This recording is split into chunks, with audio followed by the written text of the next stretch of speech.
आदमी ने जहर की पूरी बोतल जमीन पर डाल दी ताकि उसके बेटे के शरीर को गिद्धों से बचाया जा सके। लेकिन जैसे ही वो वहां से गया, एक गिद्ध नीचे आ गिरा और लड़के पर बेरहमी से हमला कर दिया। तेज दर्द से लड़का जाग उठा। उसने गिद्ध को पकड़कर पूरी ताकत से खाई में फेंक दिया। तभी उसे एहसास हुआ कि वो पहाड़ की खड़ी चट्टान के किनारे है। अगर वहीं रहा तो या तो भूख से मर जाएगा या गिद्ध उसे नोच डालेंगे। उसने नीचे उतरने का फैसला किया, लेकिन अगली ही पल उसका पैर फिसल गया और वो गिरते गिरते बचा। किसी तरह उसने चट्टान की दरार पकड़ ली। अब वो हवा में लटका हुआ था। ऊपर से अचानक बारिश शुरू हो गई। चट्टानें फिसलन भरी हो गईं और उसके हाथ कमजोर पड़ने लगे। नीचे देखा तो पानी की धाराएं बन रही थी। उसने गहरी सांस ली, हिम्मत जुटाई और छलांग लगा दी। अगले दिन दर्द से उसकी आंख खुली। उसका पैर बुरी तरह घायल था। वो मुश्किल से घिसटते हुए पानी तक पहुंचा और बारिश का जमा पानी पी लिया। थोड़ा आराम करने के बाद उसने जूता उतारा तो देखा कि टखना बहुत सूज चुका है। उसने दोनों तरफ पत्थर लगाकर उसे कसकर बांध दिया। फिर टहनियों से एक अस्थायी सहारा बनाया। दर्द सहते हुए वो लंबे समय तक चलता रहा और आखिरकार चट्टान के ऊपर पहुंच गया। लेकिन उसकी टोली जा चुकी थी। वहां सिर्फ वो कब्र थी जो उसके पिता ने उसके लिए खोदी थी। सबको लगा था कि वो मर चुका है। तभी अचानक एक भेड़िया उसकी तरफ तेजी से बढ़ता हुआ दिखा। वो पेड़ पर चढ़ने की कोशिश करता है, लेकिन भेड़िया छलांग लगाकर उसके टखने को काट लेता है। वो तुरंत चाकू निकालता है और पूरी ताकत से भेड़िए पर वार करता है। फिर मौका देखकर पेड़ पर चढ़ जाता है। भेड़िए नीचे घूमते रहते हैं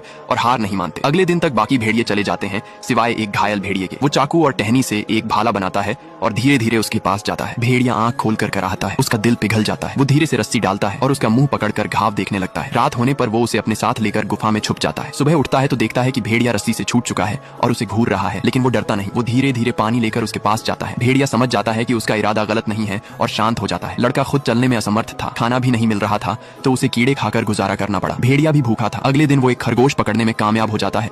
ये उसकी पहली सफल शिकार थी। गुफा में लौटकर वो आग जलाने की कोशिश करता है। मांस की खुशबू से भेड़िया बेचैन हो जाता है। वो ध्यान से मांस को देखता रहता है। लड़का एक टुकड़ा तोड़कर खुद खाने लगता है। भेड़िया समझ जाता है और शांति से इंतजार करता है। काफी मेहनत के बाद आखिरकार आग जल जाती है और खरगोश पक जाता है। भेड़िया भूख से तड़प रहा था, जैसे वो भी खाना चाहता हो। लड़का उससे कहता है, अगर तुम्हें मांस चाहिए तो मेरे नियम मानने होंगे। हैरानी की बात ये थी कि भेड़िया धीरे धीरे अपना सिर झुका देता है। अगर आगे जानना है कि इन दोनों का रिश्ता कैसे बनेगा तो कमेंट करके बताओ।